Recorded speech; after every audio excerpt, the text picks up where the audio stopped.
Alright, ladies and gentlemen, welcome back to Academy. My name is TJ. It is the first Academy rush of the season for me, and I suppose for everyone. We've got 100 Thieves taking on EGA. The last time I was here casting Academy Rush, it was also a 100 Thieves game at the very start of the spring split. And I have to say, some things are carrying over. That 100 Thieves game, famously, they tried an Ornn AD carry, which didn't go great, but it turned out to be ahead of the meta. They were enabling kind of a proto-starvation Senna. And I think we've got a little bit of that here as well, because that's an Urgot in the top lane. A big chunky boy. Fake God is really exciting to me here, because a lot of the narrative coming into today has been about Huni versus Fake God. Has been about Huni and, frankly, how out of place he should look here. This should be Huni smurfing. He's down here in Academy. And Fake God has a lot to prove in most of these Academy matches anyway. Into Huni, you'd expect this to mean a lot to him, for this to be a matchup he really wants to win. And after EG dropped a game yesterday, after Huni looked slightly, I'm going to actually say particularly bad, into CLG yesterday, you'd think you'd go for a more standard option, you'd just play it safe. So if we can punish Huni's over-aggression, we'll pull out something real bug standard, but no. 100 Thieves, Kelsey Moser, we're sticking it to him. Here comes the Urgot. And I'm going to be really, really interested to see how it turns out. It was a last pick as well. Let me go ahead and run through my draft notes real quick. The Urgot was the last pick. Callista Taric came through pretty early in the draft, because we got this Aphelios, of course, in the first cycle for EG. They have a Morgana down here in the bot lane. I've seen a little bit of this. I've been casting some NA Amateur recently, which I know, NA Amateur, but that's been the only play that's been happening over break. And there's been Morgana paired with a couple different things, like Aphelios, because she has big protection capacity. The problem I'm seeing with this EG comp, or perhaps the win condition if we frame it the other way for 100 Thieves, will be in the mid-game teamfights. I think, especially if Huni doesn't get out ahead in this lane, they're going to lack a tank. And if 100 Thieves can force front-to-back teamfights, they'll have a good time. But nailing EG down for a teamfight is going to be darn difficult. They don't have a whole lot of CC. It's the engage from Taric, the engage from... Oh, Sterling. Boom. In trouble down here in the bot lane with EG rotating 3 players for him. Contract just goes aggressive. And Boom, who's been slept this whole time, doesn't go down. Now the rest of 100 Thieves are here. And first blood will go to them, as a full rotate in from Prismal finds first kill. That's crazy. They had Poom in Sleepy Trouble Bubble for almost the entirety of that fight, and didn't manage to do anything to him. And this has been something I wanted to pull away from the games we saw yesterday. It felt like EG were constantly disconnected. Like, they were taking these fights that were, I don't know, good. You know, objectively solid fights to take. Not necessarily incredible insta-win fights, but solid fights to take. And there'd always be someone just having a great time up in the top lane, farming wave down bottom, something like that.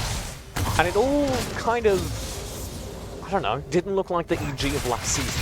Didn't look like the EG Academy that did so well in playoffs. So it's worrying to see us start on that note where they looked a little uncoordinated versus Prismal. Fake God is getting bullied a bit here. Anders coming in as well. He was one of the high points of that last game, but here a Contract has already pillared him. Huni with a flash over the wall. Who else? And Anders in trouble as Fake God will pin down the kill. Huni for one. Contracts will need to dive back behind his turret. Huni will chase him. That's what he does. But I don't think he'll be able to find this pick. A 1-for-1 trade in the top lane. 100 Thieves, I think, will take that any day of the week.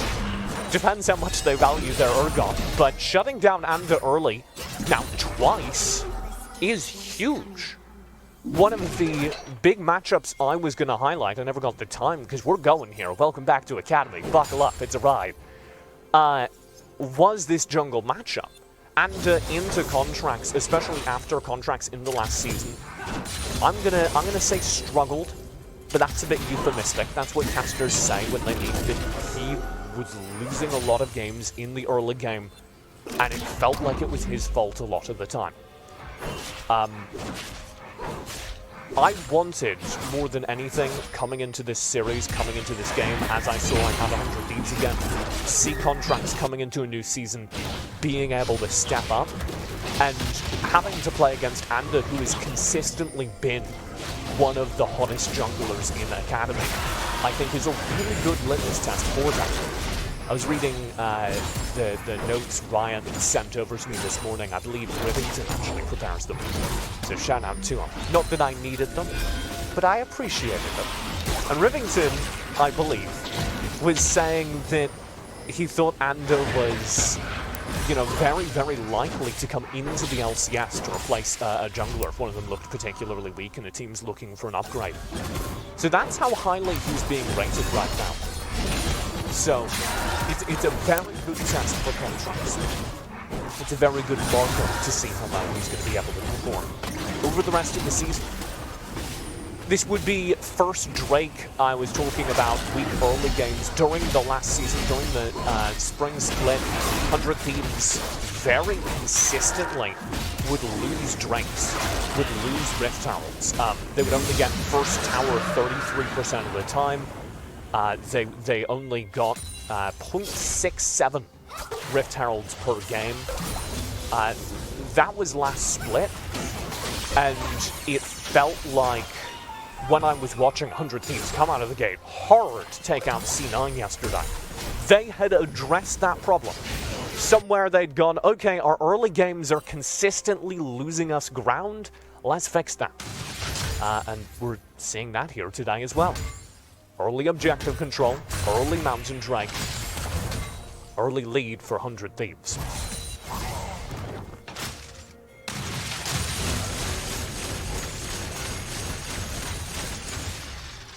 I'm still not sold on this Urgot. That's what I said about the ADC Ornn as well. Fresmo to chase deftly down in the bot lane will be getting this kill if nothing changes. He has to flash away up to Mac. I believe there might have been a black shield in time to stop the dazzle. But I agree with him. Don't take that risk. Gyu in the mid lane. Also having some trouble. Soligo versus Gyu is something to keep your eye on if you want to see some pop-off plays. Both these players have been insane for the relative teams in the mid lane. And that's been my narrative. Like I said, I've been casting some NA Amateur recently, and I think a lot of the story around how North American League of Legends is going is built around, you know, the talent that keeps cycling around, and the idea that there isn't anything really coming up through the leagues. And don't get me wrong, in amateur and sometimes still in academy, you see teams make horrific team play mistakes. Macro mistakes that, frankly, equivalent EU teams in the EU Masters aren't making. But the hands we have here in North America are actually sick. We have some incredible players with very big hands. And I've been really enjoying, not just in Academy, but also in NA Amateur, seeing just that explosion of homegrown talent.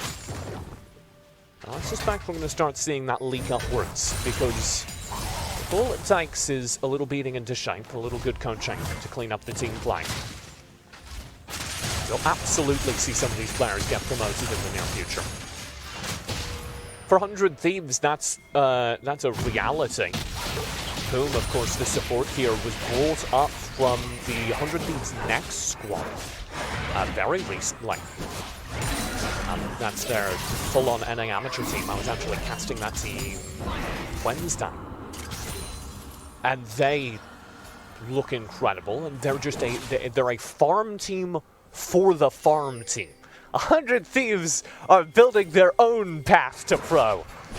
And the system works. Puma's been incredible so far.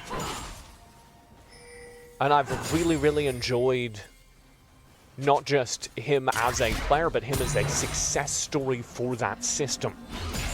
For the idea that the homegrown talent is coming. Let's bring it back to the game, though, because 100 Thieves, with their homegrown talent, did eke out an early lead. I said that I thought EG would do very well in the hyper-scaling late game and struggle in mid-game 5v5 team fights. As we approach kind of the 15-minute mark, that's where I want to see this ERGOT, this 100 Thieves team as a whole, force 5v5s. Push in, start just flat-out fighting, because that's going to be, I think, when the tanks are the biggest deal. As we get out of that phase, you're going to start seeing the scaring damage.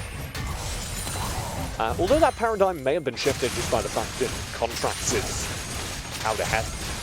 Contracts has won his jungle. You can see a 5 CS lead. That's actually, fun fact, the exact opposite of what he normally has at the 15-minute mark. I was talking about his rough spring split.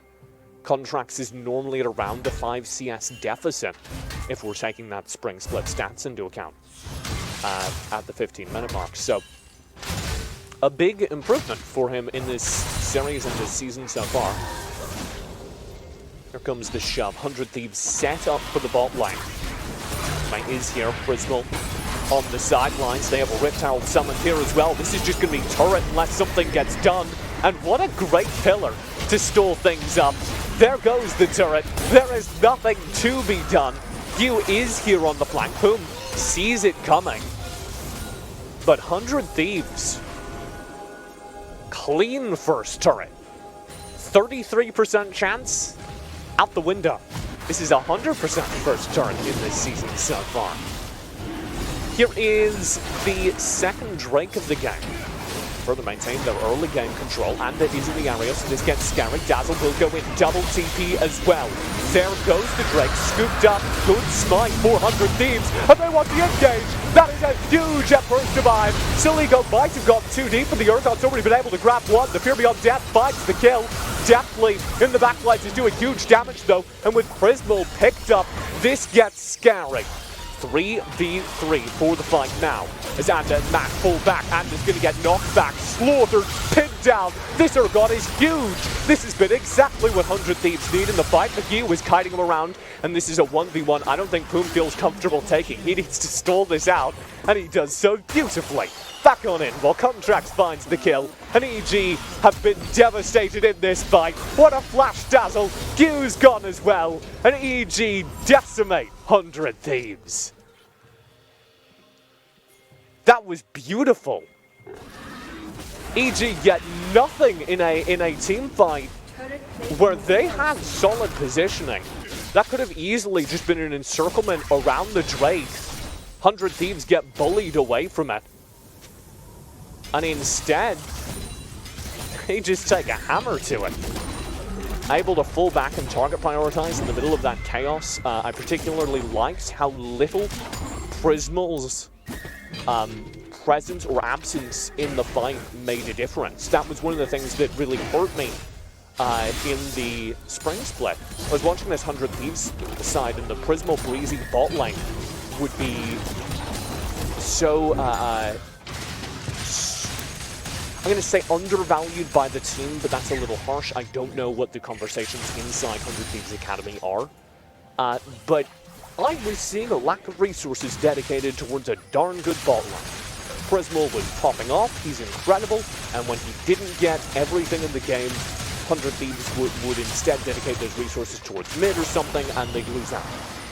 So seeing 100 Thieves now be able to play a game where Prismal got just wiped out at the beginning of that fight, and still win the team fight. Still EG can't close it. That's a very good sign. And thank God, as I said, a lot of his damage was a huge part of that. Contracts caught out here early.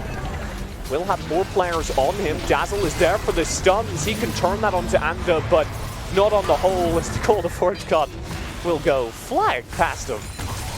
He's just leading them around here. Alcoves will not save them. Man, I feel like we've all gotten past how cool alcoves are a little bit too quickly. Every now and then somebody goes into the alcoves, I'm like, whoa! My god, FLICKR is eating turrets down there for breakfast. So, 2 turrets now down in the bot lane. EG will get this Rift Herald in their back pocket, but they didn't get anything up top. They found that kill onto Contracts. They didn't get anything from it.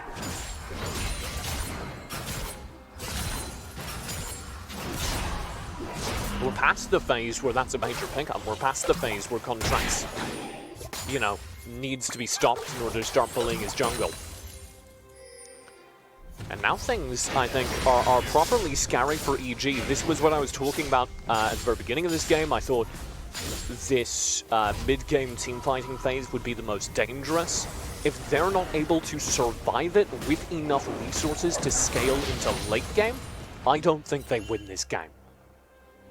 That's not to say they can't do that. Their match versus CLG was a 50-minute banger. Went the whole distance there. I was listening to Pastry Time call it.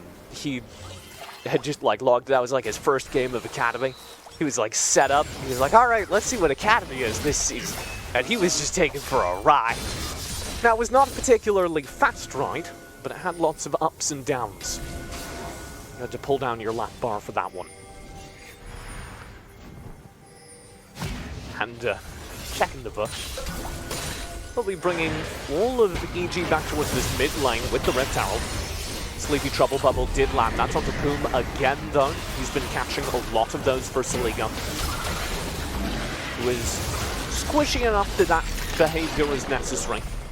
The Rift Herald charge will get off, which is worth noting. Oh my lord, that's good Dark Binding. Contracts has enough HP to survive. Poom into the backlines in the meantime. Will pop the ultimate. The Radiance keeps his team alive as Matt finds the turn. It's a huge call the Forge got from Huni. He's right there on the flank, but he's all alone. He'll have to flash over the wall, and the ultimate, despite tagging 4 members, gets nothing. Q lands the Sleepy Trouble Bubble. Poom catching it again for his team. Huni finds nobody on the charge, and Q was just sniped up, scooped up by Prismal on the flank. And EG have just lost again. And again, it felt like 100 Thieves just out-team both them, particularly as Deathblade goes too far forward here, barely stays ahead of the Dazzle.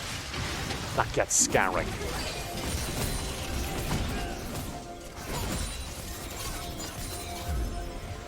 These fights are really clean from 100 Thieves so far.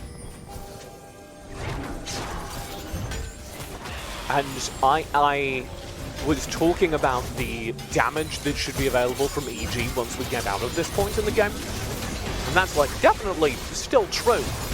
I mean, don't forget the Aphelios. I've lost track of how many games I've thought, oh, this game's over, and then the Aphelios just starts one-shotting people. But they're going to need to survive that long, and they're going to need to stop losing picks during these fights, because right now, they're just not being able to close the kills. The healing from Poom is soaking up so much. Contracts and FLICKR. No small presence on the map themselves. This is Ocean Drake, which would help EG survive, so they quite like it, but Huni is too far forward here. He'll go in, Contracts for the chase, already Huni down to half HP, tossed back into the rest of the team, and the Fear Beyond Death pops out. Matt did land the ulti, but doesn't get to finish it. Now he is most likely going to leave Deathblade for dead here. Oh my god. He just left. Felt like my uncle at a family reunion over the wall. Fend for yourself, Deathblade. That's devastating. Definitely didn't have flash, so there was no way he got out of there. He was the right call. I don't want to flame back for it, but felt a little callous. EG lose another fight. And that's going to be Ocean Drake point for 100 Thieves. I was talking about EG's poke burst damage. That's very true. One of the many things that could negate that if this Ocean Drake gets scooped up. Because then, you know, sure, the Zoe Battlestar is landing from across the map and knocking 75% of your HP off, but you're healing it right back up. And if 100 Thieves are able to get to that game state, this game looks won. It already looks damn good. 5k gold lead. Everything's set up and going to plan.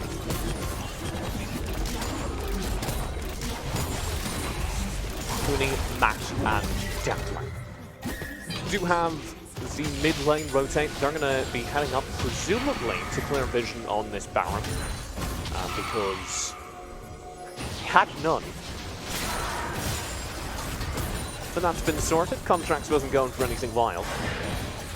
So we will go back to our neutral. EG do have enough poke that they can make this annoying, but I don't think they have enough damage to win a team fight right now. And that means as long as they don't go for 100 Thieves can't pick up a Baron or do anything major like that. But 100 Thieves are also just going to act with complete impunity around this map. They're going to go where they like. They have an all-access pass. And Gyu has just found out that his is revoked! He's behind the turret! He's still gone! Radiance will be popped! And everyone is perfectly fine for 100 Thieves. That was behind 2 turrets. I just assumed they'd gotten that first one. I was like, I didn't realize they got the first turret. I'll get scooped up. 100 Thieves still taking their tour of the backstage. This is an entirely new look for the team. I talked about how the last time I watched 100 Thieves, or 100 Thieves Academy, it was here on this Academy broadcast. And they, didn't look great. They kind of fell apart in the mid-game. They hard lost the early game. It was a whole season of that. They did make it to playoffs, so you have that, but it wasn't 100 Thieves roster that looked like it had all the pieces in place. And this, right out the gate, looks good. Especially 400 Thieves off of summer 2019. They won the whole split. Then they go spring 2020, and it kind of looks disastrous. What I'm saying is they took a little bit off. It was the chill vibe this season. Lo-Fi Academy wins to relax and study too. And we're back, baby. Summer again for 100 Thieves. The flowers are blooming on the Rift as well. This Ocean Drake will be the next objective I think 100 Thieves are going to force a fight over. They still probably are a little bit too scant to be Baron. If EG want a way back into this game, I think it starts by denying the soul. If EG can deny the soul and they can keep extending this game, then I do still think in a abstract world they have a team comp that can win like that. I think they got outdrafted, don't get me wrong. I was not sure about that Urgot, now I am. But they can still win late game, provided we get that. That's good. Kick into Dark Binding. Delivery system will be completed. And it's first-class service. And just check. Clearing out the vision. With that Fake God pick, now 100 Thieves can't contest the Drake. At least on timer. EG, if they push right for it, can keep this game going. I don't think they feel comfortable enough to just hard start the Drake though. I don't think their kill will be fast enough. We'll see. Oh, Fate's Call. Boom! He just engages. 4v5. They genuinely don't care. Radiance will be popped. They've already found the kill. Hoodie in the back lines has no HP left. He'll be collected eventually by contracts. And that was a slaughter. 100 Thieves just take the fight. Damn the odds. That works out beautifully, the Fate's Call delivery system for the Tarek. Vines did instant lockdown and pick on the Gyu, who's the biggest threat. Hooney, who's the only tank on the team, gets chunked down, can't keep his team alive, can't hold the ground. And they get the soul. 100 Thieves, you're looking darn good right now.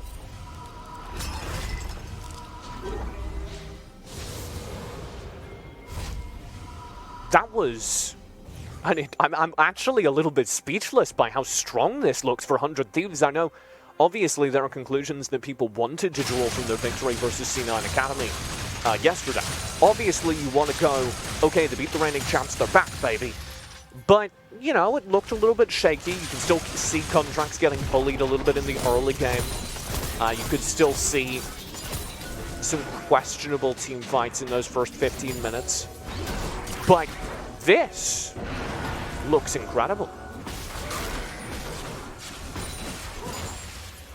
All of those early game priorities have been just solved. And now it is kind of a race against time.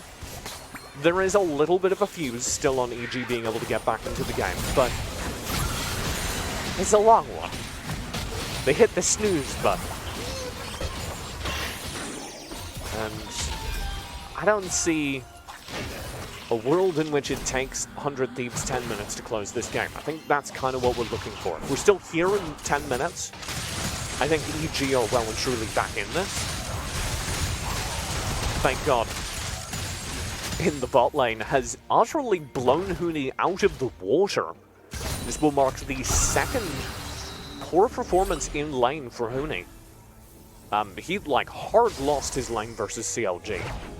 Got super aggressive, played very, very, well, I mean it's Huni. He played very Huni. This is going to be a Baron take. And I would be worried. And is still in the area. He did steal a couple objectives yesterday. 100 Thieves realized that, saying, okay, we'll back off for now. There's no reason to take any risks. They do have that long timer. Trouble Bubble will land. They'll take the fight first. Huni calls the Forge God, rings him up on his cell phone. And the Radiance is popped early as a result. Deathlight and Huni now have a double engage onto Fake God. This actually starts to look scary for 100 Thieves. This is split. Fake God forced to stasis just to survive. It won't save him, I don't think. No. Paddlestar connects. Turret down. That's big for EG. That pick may extend this game for minutes. Because 100 Thieves can't do Drake now. You can't see the effect of, or can't do Baron. You can't see the effect of that Drake, which is where that sentence was going. In their HP bars. Oh my god. Matt! There's no way you stay alive. He did Dark Binding Contracts underneath the turret. Prismal finds another absurd kill. I thought the fight was over and Prismal just closes distance. Stays on his tippy toes and finds a trade right back over. Matt is the player you can most lose over on EG. Doesn't mean they'll be happy. So that means they're knocked off tempo. They can't accomplish anything. They're back on the back foot. And now that Fake God's respawned, I don't think 100 Thieves themselves have the pace to take Baron right now. They're going to need to back, and it's going to buy enough time for Matt to respawn. But they have neutralized what EG got. They have reduced it to nothing.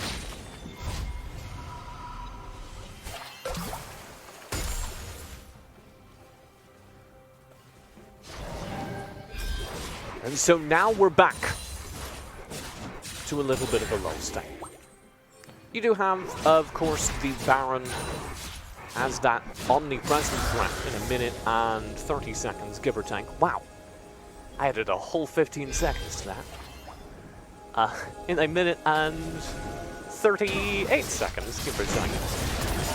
We'll have the Elder Drake up.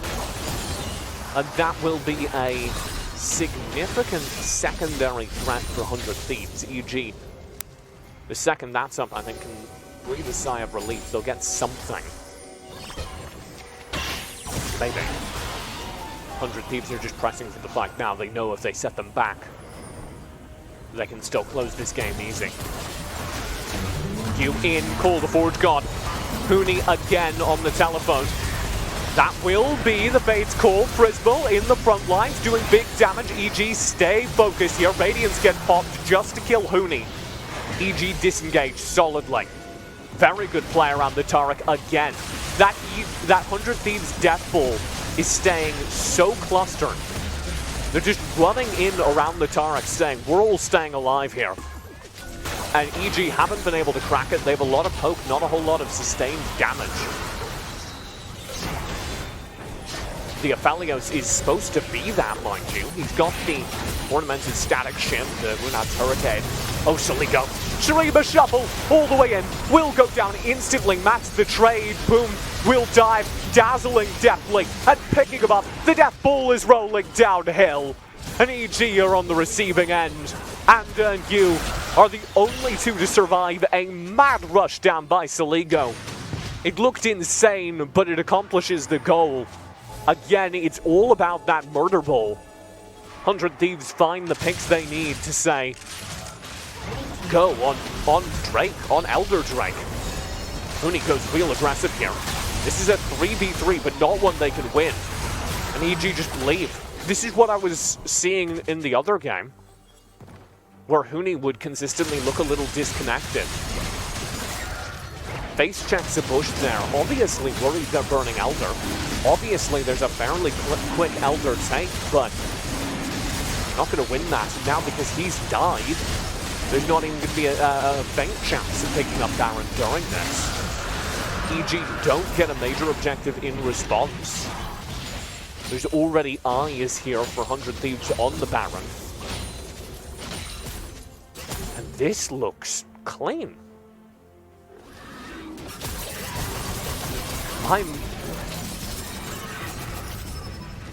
I'm struggling to say, you know, EG are making this mistake, EG are making that error, because it doesn't look like they're making clear-cut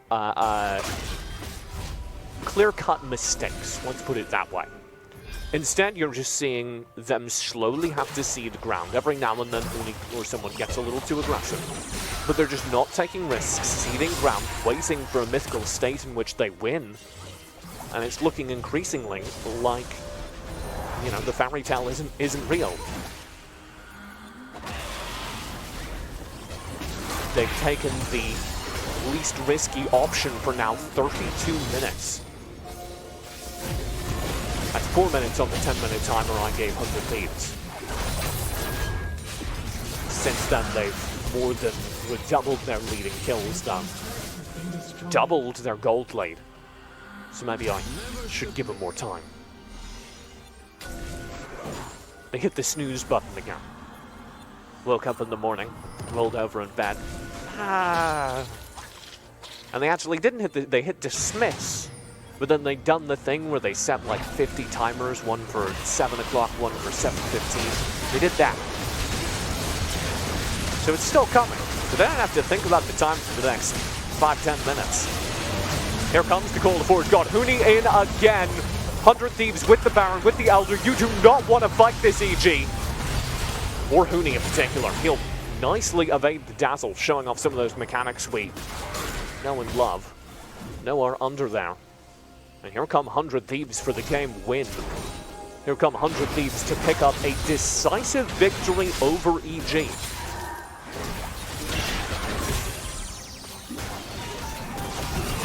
Turret will be grabbed. Anda, well behind, is just having to run. This inhibitor is going to go down with no contest. Anda's going to have to go all the way back into Fountain just to regen his HP. 100 Thieves dot their I's, cross their T's, pick up both inhibs. We'll push for the game win with Wave, presumably. I don't think they have Elder buff anymore, so EG at least have that. Oh, don't do it, 100 Thieves! Don't do it! Oh my god! They're not just dotting their I's, they're drawing the little hearts. For the eye dots, you know, when people make it like a little love heart, and that's what 100 Thieves are doing. EG is witnessing the strength of 100 Thieves Academy this season in excruciating minutes. They reset FLICKR. He'll be back with mid-wave. This turret down in bot lane has no HP left. 100 Thieves have truly taken their time. If they really want to, they can just wait for Elder Drake again. I think that at some point you're weighing the risks of this comp waking up for EG. Oh, the Forge God will come through. Prismal does get knocked up.